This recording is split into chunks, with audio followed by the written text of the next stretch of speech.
Isa po sa pinaka-importante nating gamit sa panahong ito ay itong power bank. Ayan, alam nyo naman na ito ang kapatid ng ating cellphone. Kaya dun sa mga laging lobat dyan, hindi marunong magdala ng charger. Okay, itong power bank na to, nakita ko na medyo maganda po ang feedback. Kaya lang mag-iingat po tayo sa pagbili ng power bank. Marami pong scam dito. Parang ano lang, laruan lang. Basta titignan nyo yung siyempre pinaka-importante presyo. Kaya lang ito ho ay average lang ang presyo niya 500 pesos. Pero yung mga makikita nyo ho ng mga 1,000 pesos above na power bank, ayan, mga legit na po yon. Okay, ito po yung itsura ng in-order natin. Ayan, 50,000 milliampere. Sana hindi naman siya scam, ano. Okay, ayan po ang kanyang itsura. Mamaya, dadating to, iniintay lang natin. At ito, nagustuhan ko sa kanya, unique yung kanyang design. Ayan, kita mo yung kanyang lamang loob. Oh.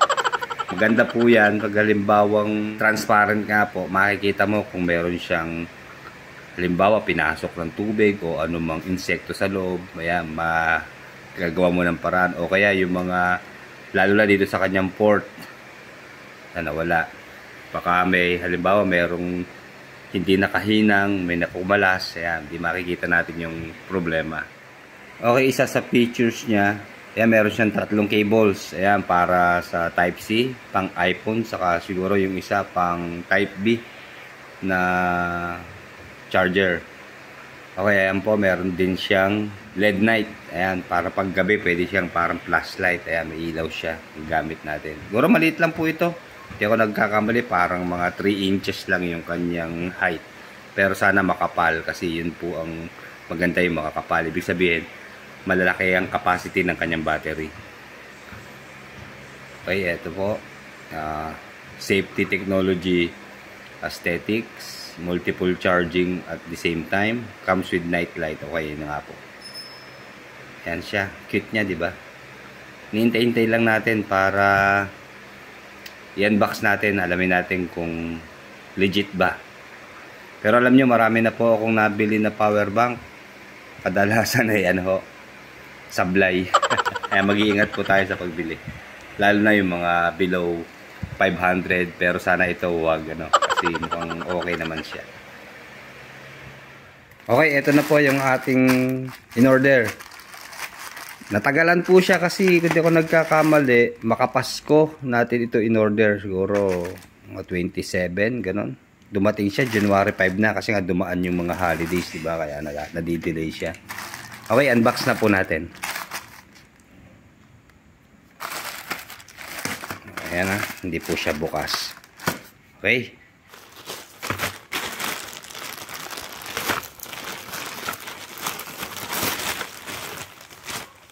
Okay, may kasama po siyang pouch. Ito. Ganda-ganda yung pouch niya. And then, ano ba to? So, parang ito yung manual niya. Wala na. Okay. Then, ano ba to? Okay, receipt. Resibo. Then, ito na po yung item. Ayan, nakabox naman siya. Kaya lang, sira po yung box. Oh. Hindi pa natin yan nabubuksan. Sana yun lang, ayusin nila ang pagpapackaging. Check muna mabuti kung okay ba yung box o yung anumang kasamang plastic. Okay, ayan po ha. Bali, power bank. Tingnan natin yung kanyang description dito ha. Cyberpunk. Transparent mobile power supply. Ayan, sulat po sa harap niya. And then sa side, fast charging. Yan, transparent mobile power supply. Ayan, dito sa kabila. Ayan, Cyberpunk power supply. Power bank. Then sa likod, okay, meron po siya rito ng QR code. Okay, sige. Sana natin. Okay. Una, yung kanyang cable. Ito. Ba't may cable? Akala ko ba may kasama siyang cable sa loob? Ako, mukhang wala po. Iba po yata yung view natin dun sa ating Shopee. Okay, ito po yung kanyang Type B pa po. Mukhang hindi iputo yung ano, ha? Wala. Hindi. Bukod pa pala ito. Bali, extra lang siya siguro. Ito yung pang type B na pang charge. Then, ito pa rin po yung kanyang tatlong cable. Check natin muna, ha? Yung una, ito po yung sa type C. Ayan. Itong sa gitna, hindi ko lang alam kung para saan to. Iba po siya, oh. Hindi ko pa, wala po akong gantong gadget na ganito ang charger. Then ito pang iPhone. Ayan. So kompleto naman. Kala ko yung mali. Ayan, kompleto. Okay, medyo hindi siya mabigat. Ano ko, ha? Tama lang. Ayan, may plastic po yung kanyang pinakaharap. Tanggalin na natin. Okay. Then meron siya ditong tangkay. Ayan, para pwede natin siyang sabit kung saan saan.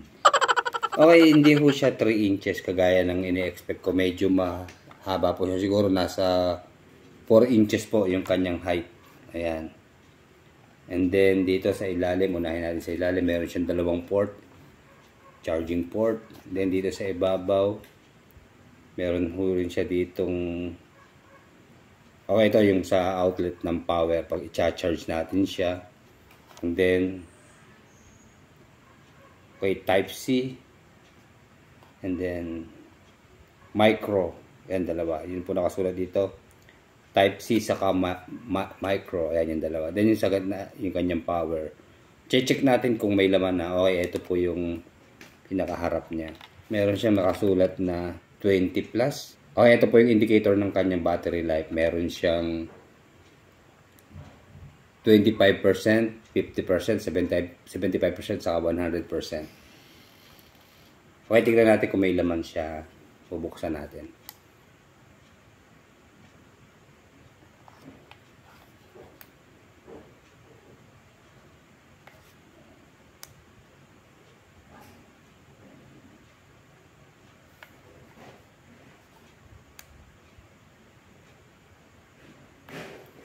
Okay, wala po siyang laman. Ayaw mag-on.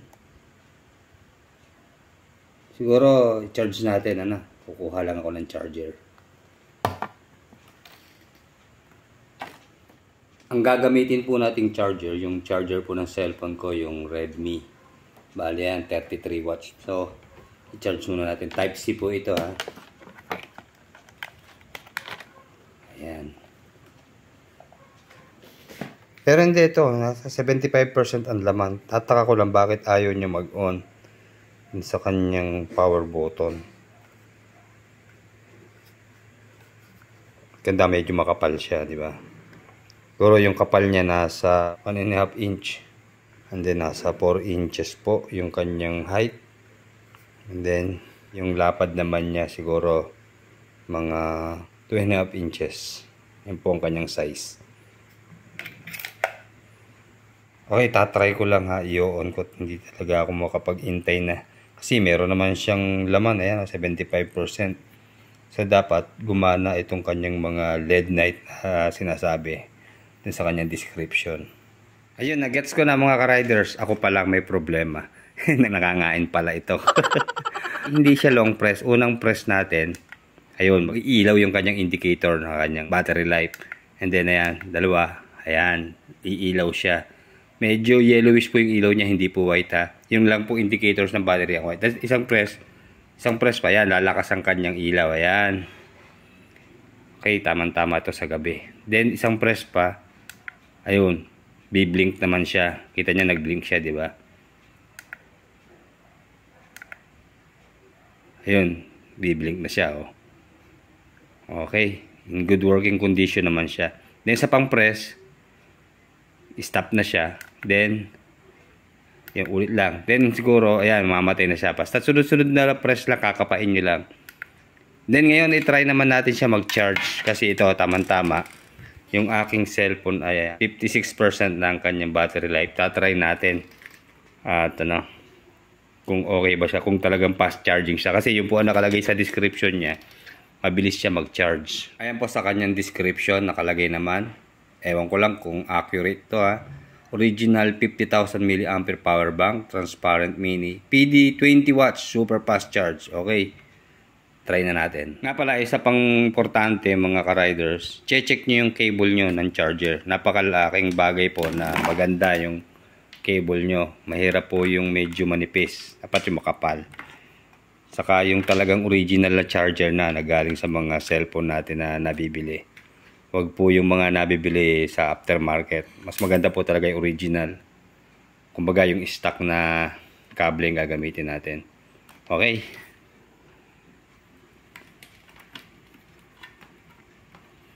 Hirap na isang kamay.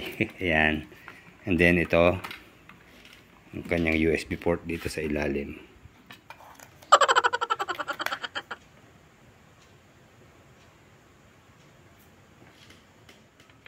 Ayaw po mag-charge dito sa ating ano ha. Baka mali ako.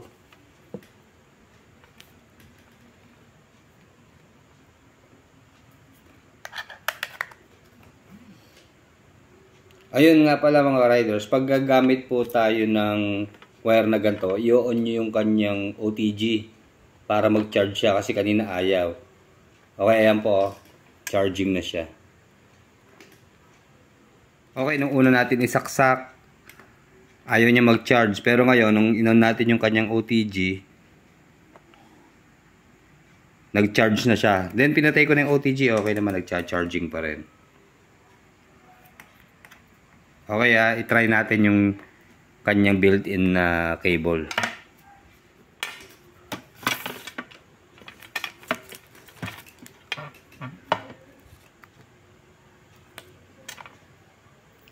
Okay, ayun.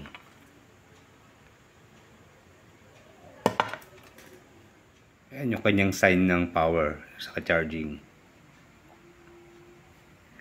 And then malalaman natin, siguro hahayaan muna natin siya na mag-charge, iwanan muna natin. O orasan natin, natandaan niyo po ang oras. Ngayon po ay 7:35 ng gabi. Okay. And then ayun, yung kanyang laman talaga ay 75% lang. Mamaya na natin siya ipo-full charge. So, tignan natin kung ilang minuto ang kakainin niya para ma-full charge niya. Bali, meron pong laman na kanina 56% itong battery life ng ating cellphone. Ngayon ay nasa 57 na. Kaya iwanan muna natin. Balikan natin mamaya mga ka-riders. Okay mga ka-riders, wala pang 1 minute. Naging 50% na lang siya. So siguro, full charge natin to. Pero hindi, tama-tama. Siguro naman pag naubos itong 50% na life nitong charger na to, power bank, malamang full charge na itong si cellphone natin.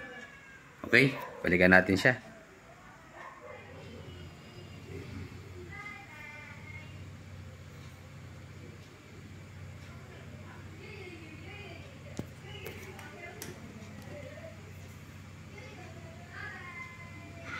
Ayun mga ka-riders, after 10 minutes, ayan tandaan nyo, 7:35 natin siya sinaksak, chinarge. Ngayon mag-ano na, 7:50. O ano ba, ilang minutes ba? 15 minutes ba? Ayan, bumagsak na sa 25% yung kanyang battery life ng ano itong power bank. Ngayon, check natin kung ilan percent ang nadagdag sa kanya. Okay, nasa 66% na. Okay naman, mukhang mabilis naman siya mag-charge. Kaya 66% na. So ngayon, i-drain na natin ito. Ubusin na natin yung laman niya. Para tingnan natin kung talagang kaya niyang i-full charge sa kanyang 25% na laman. Itong ating cellphone. Ayan na, 66%. Sige, mamaya ulit. Okay, nagbi-blink na mga ka-riders yung kanyang power bank. Ito yung 25% after 30 minutes. Kulang-kulang 30 minutes. So, tingnan natin kung ilan ang naikarga niya dito sa ating cellphone. Ayan, okay naman. Nasa 75%. Hindi makita. Ayun, 75% na siya. So, okay siya sa tingin ko ha. Okay naman ang kanyang performance. Ngayon, tatanggalin ko na muna at i-charge natin ito. O orasan din natin kung ilang minuto siya bago ma-full charge.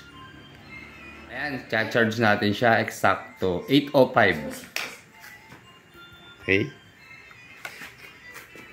Again, Redmi na charger. 33 watts yung ating gagamitin. Ayan. Charging siya ha. 8:05 siya nag-start po. Okay, babalikan natin. Okay mga ka-riders, sige, ako'y naantok na. Mag-aalas 9 na eh. Kasi ang sinasabi nga po sa kanyang description, nasa 4 to 5 hours ang kanyang charging time. So ito ay nakaka-ano pa lang siguro, mag-iisang oras pa lang. Eh hindi ko na humaiintay. Hayaan ko na ito mag-charge dito. Mamaya ko na lang babalikan para sigurado full charge siya. Mas maganda po talaga yung actual o personal kayo na bibili. Kasi makikita nyo yung condition niya. Yung nga lang po talaga wala akong makita rito sa amin eh. Siguro sa Manila marami. Pero dito sa amin, sa province, mahirap po talaga makakita. So yun lang po ha mga ka-rider. Sana nakakuhaan nyo ho ng idea. Makatulong sa inyo sa pagbili nyo ng power bank. Okay, like, comment, subscribe po sa ating channel. Salamat po.